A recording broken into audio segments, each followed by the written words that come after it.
So good afternoon, everyone, and welcome to this PhD seminar. So Tom and I will present you the second part of magnetism and neutron today. So last week, you have learned about magnetic structures and how to describe them thanks to representation analysis. And you have seen how we can determine these magnetic structures thanks to neutron diffraction. And this week, we will focus on the underlying microscopic interactions.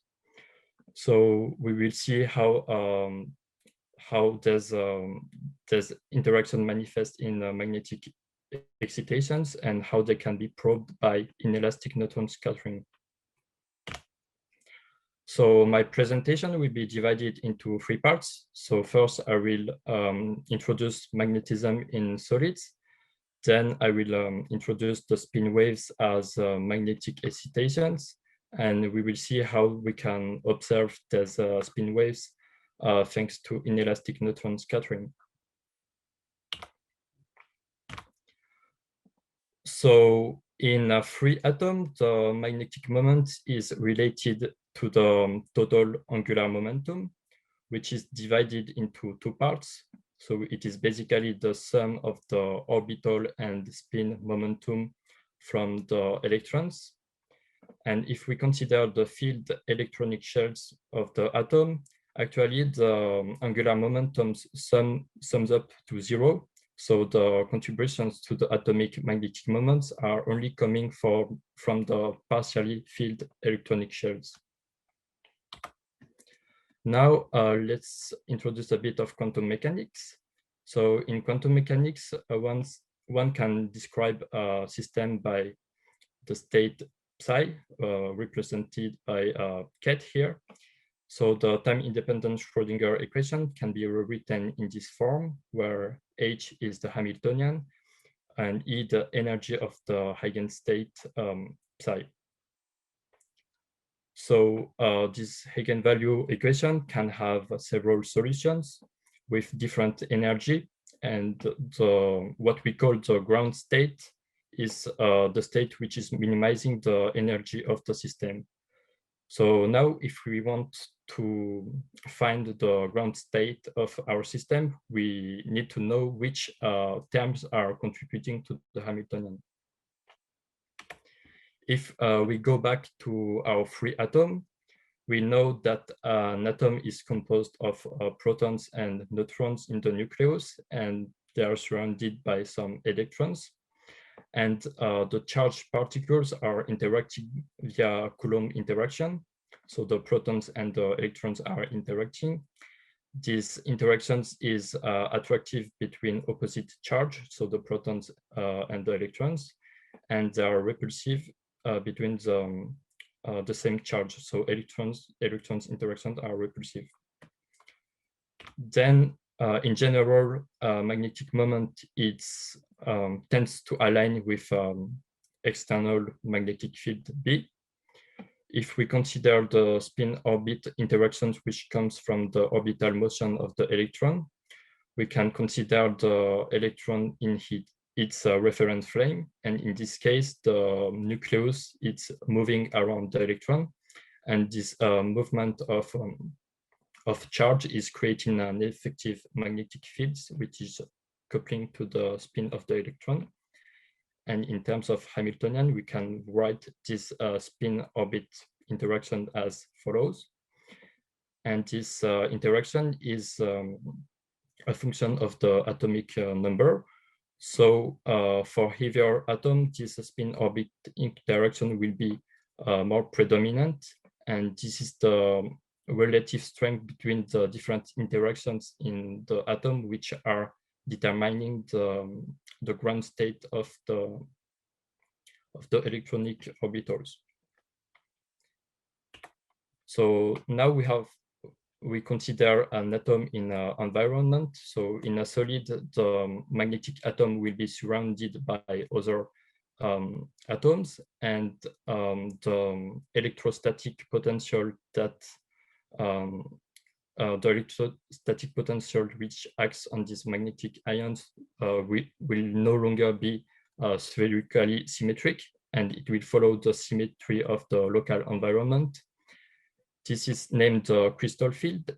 And in terms of Hamiltonian, this electrostatic potential can be rewritten as a sum of Stevens operators, which are just functions of the angular momentum operators, and the B are some coefficients. So this figure is illustrating the case of octohedral environment. In this case,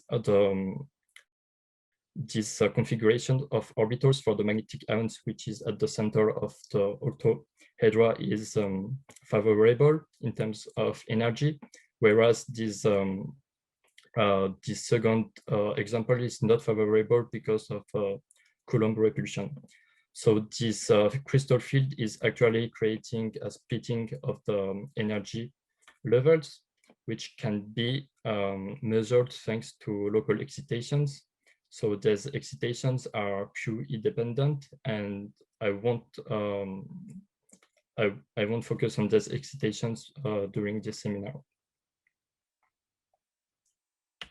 So until now, we have only considered one magnetic ions, but in a solid, in a magnetic structures, we know that the magnetic ordering is a long range. So we want to know which terms, which interactions are governing this long range order. So the first idea will be the dipole-dipole interaction, which is just the interaction between two magnetic moments which are at a distance R1, 2. But if we calculate the energy range of these interactions, taking the at the atomic scale of 1 angstrom, we can see that the energy scale is very small, and it cannot describe long-range order, for example, for some ferromagnetic materials which order at 1000 Kelvin, for example. So the interactions which are governing the long-range order in the solids are actually the exchange interactions. And these exchange interactions are coming from the Coulomb repulsion and the Pauli's exclusion principle. These interactions can be described with Heisenberg Hamiltonian, which is given in this form here. So the J values are named the exchange constant, and they are coupling the spin in different magnetic site I and J. So in the illustration here for copper oxide, which has antiferromagnetic structure, you can see that the J exchange constant are linking the different neighboring magnetic site. So they are just describing how the magnetic moments are interacting within the solid. So these exchange interactions can be direct. In this case, when you have the electrons can be described with some wave functions, which are antisymmetric due to Fermi exclusion principle.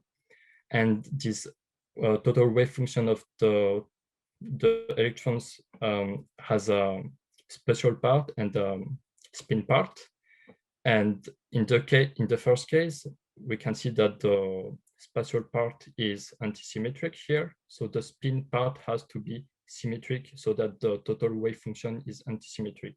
So in this first case, the interaction will be ferromagnetic.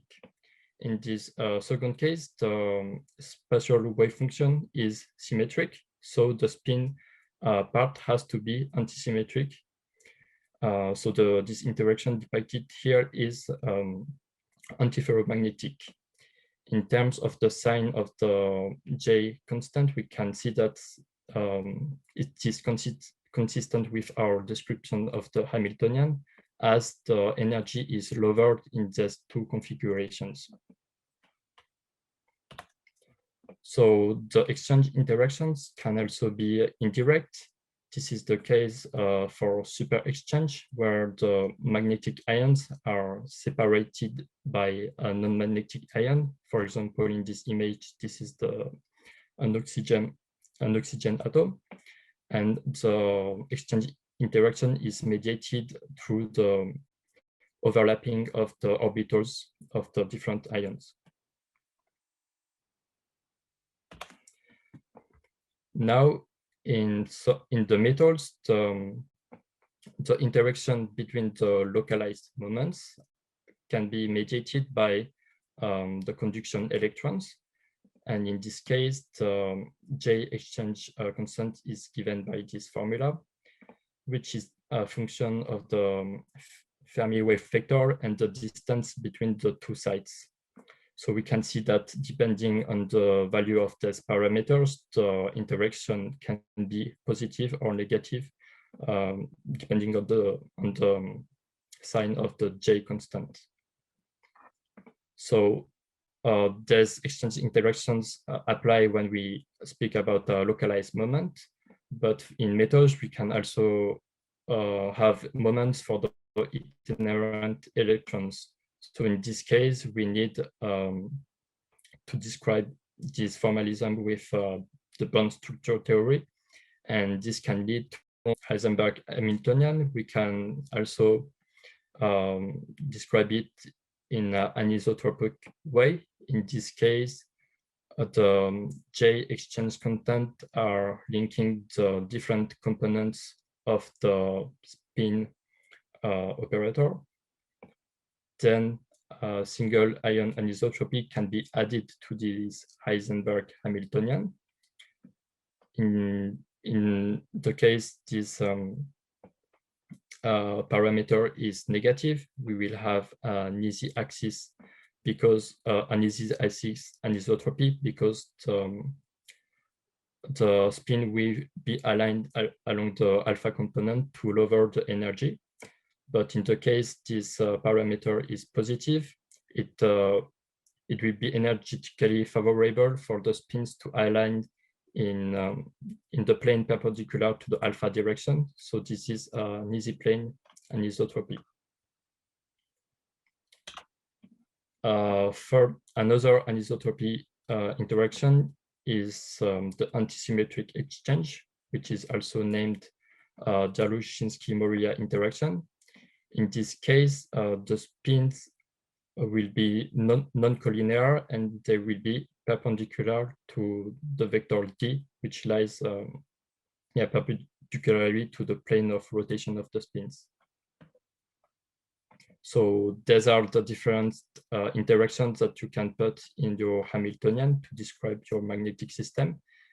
Now we will take a specific example. So for yttrium manganate, which has this nuclear structure.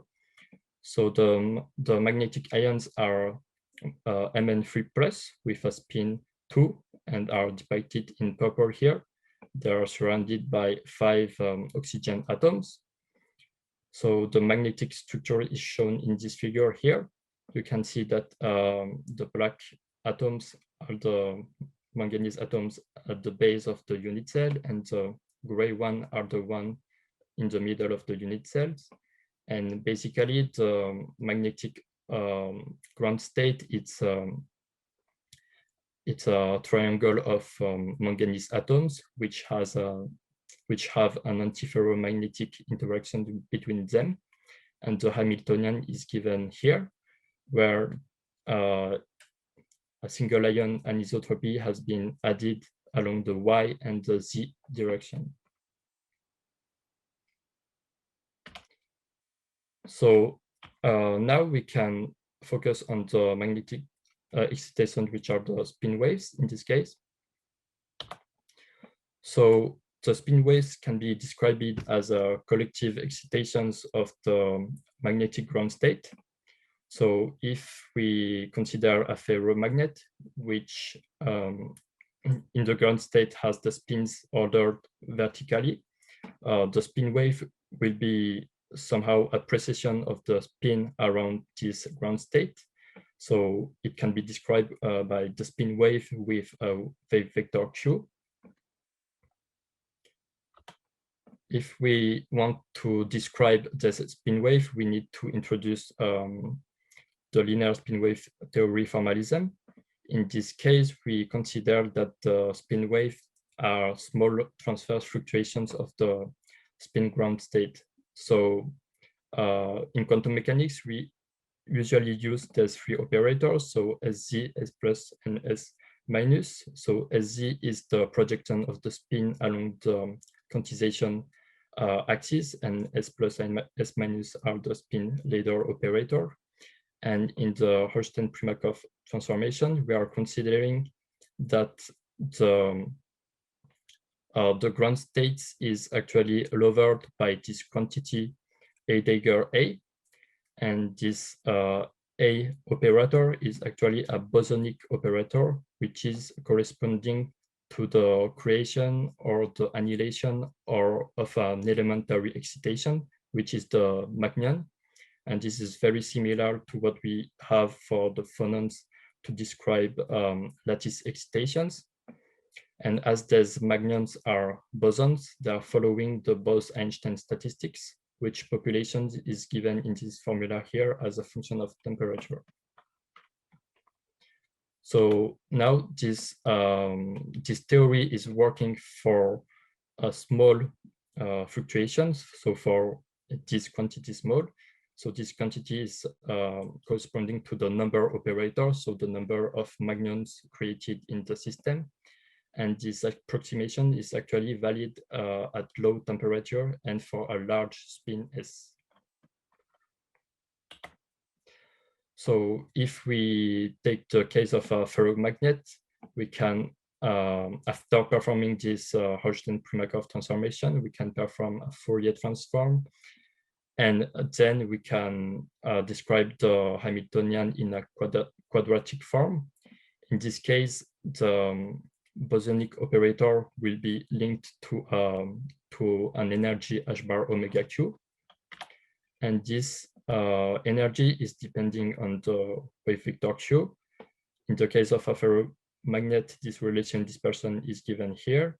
And this is very interesting because here we have an observable, which is the energy, which is directly linked to a parameter of the model, so the J exchange constant. So if we are able to measure the energy, we can directly access to the strength of the parameter, which is what we want to do in general to describe a magnetic structure. So the relation of dispersion is given in this figure for the ferromagnet. So now in general, of course, the relation of dispersion is far more complex. So we need to, for example, in the case of non-collinear magnet, to introduce a rotating frame in order to make the system similar to a ferromagnet in the reference frame of each magnetic site. And then we have n magnon modes for n magnetic atoms in each unit cell. But the most important thing is that measuring the spin wave dispersions provide very important information on the system. And thanks to that, we can extract the parameters of the magnetic Hamiltonian. So now we can go back to our example of yttrium manganite. So after several steps of calculations, the relation of dispersions can be given by this rather complex formula, but they are plotted here in this figure. So we can see three modes corresponding to the three magnetic ions in the unit cells. And one thing which is important is that it is gapped at Q equal to 0, which is due to the anisotropy, and it is meaning that it costs a finite energy to turn the spin from their ground state. So after seeing the magnetism in solids and their manifestation in spin waves, we can now focus on the neutrons and how neutrons can observe these spin waves. So here we have the differential cross-section equation, the master equation that I think you have seen several times during the PhD seminars. So the most important part of this equation is the matrix element here, which is describing how the neutrons goes from an initial state to a final state after interacting with a potential. So in our case, we are interested about the magnetic interactions. So if we consider unpolarized neutrons and identical magnetic ions, the cross-section can be given with this formula. So you have different terms here. Here is the magnetic scattering length. Here is the magnetic form factor, which is just the Fourier transform of the magnetic distribution. Here is the Debye-Weiler factor, which describes the thermal motion of the atom. And here you have the scattering function. Because we are dealing with magnetism, we have this polarization factor, which is just describing the fact that the neutrons can only probe magnetic moments which are perpendicular to the scattering vector Q. And here, the S alpha beta is the dynamic spin-spin correlation function, and is describing the physics of the system. So this correlator here is very important. And thanks to linear spin wave theory, we can write these operators in the Fourier transform form. And this allows to simplify, not to simplify, but to derive this correlation function in a general form. So this general form is quite complicated, but it can be simply divided into two parts. So the first part corresponds to the creation of a magnon, and the second part corresponds to the annihilation of a magnon. Here we can see that this second part has a factor, which is the Bose factor, and this factor is going to 0 as the temperature goes to 0 K, which is normal because there is no magnon at 0 Kelvin, so there is no magnon annihilation. So this part of the correlation function is 0. Here, A and B are some structure factors which are describing the spectral weight of the correlation function. And one interesting property is that these structure factors are not periodic in the reciprocal space. So tau is a vector of the reciprocal space. But the relation of dispersion, omega q, is of course periodic in the reciprocal space. This means that during a scattering experiment, one has to think about this structure factor so that the spin waves dispersion can be measured during the experiment. Then during the experiment, the intensity which is measured is not the differential cross-section, but it is convoluted with instrumental resolution, which means that we won't observe sharp relation of dispersion, but they will be broadened. And in the example here, we chose SQ omega map. We can see that the relation of dispersion is somehow cut here, but this is due to the structural factor which vanish in this region of the Q space, as I described earlier.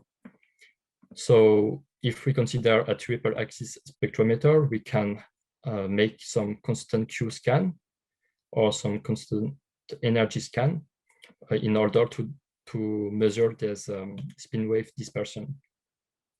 So to finish, I will talk about our example with yttrium manganite. So these two plots are showing some constant Q scans along the reciprocal space A direction. So the different colors are indicating different Q values, and the scans are along the energy transferred to the system.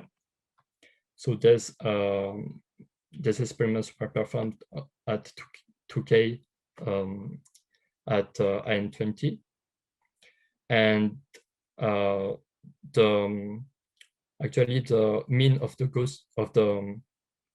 peaks here are giving the relation of dispersion. So from these two experiments, we can plot the three modes of the relation of dispersion, which can be fitted to the theoretical formula. And in this case, the parameters of the Hamiltonian were found by fitting them. So a last thing concerns a constant Q scan along the reciprocal C axis. So this was performed at 5K in the cold spectrometer and 12 at ILL. In this case, we can see that the dispersion is quite small along this axis, which is actually an indication that the magnetic system can be described in a 2D form, two-dimension form. So as a summary, we have seen how magnetism occurs in solids, and we have seen how they can manifest as spin waves, and how these spin waves can be observed thanks to inelastic neutron scattering. And in the example we have considered, it was quite straightforward to get the relation of dispersion and the fitting. But in general, of course, we have to go back and forth from the model and the experiment, because it's not easy to get the good magnetism, the good magnetic Hamiltonian from the beginning. So this is a back and forth between theory and experiment. So thank you for your attention. And if you want to go further in these topics, here are some references.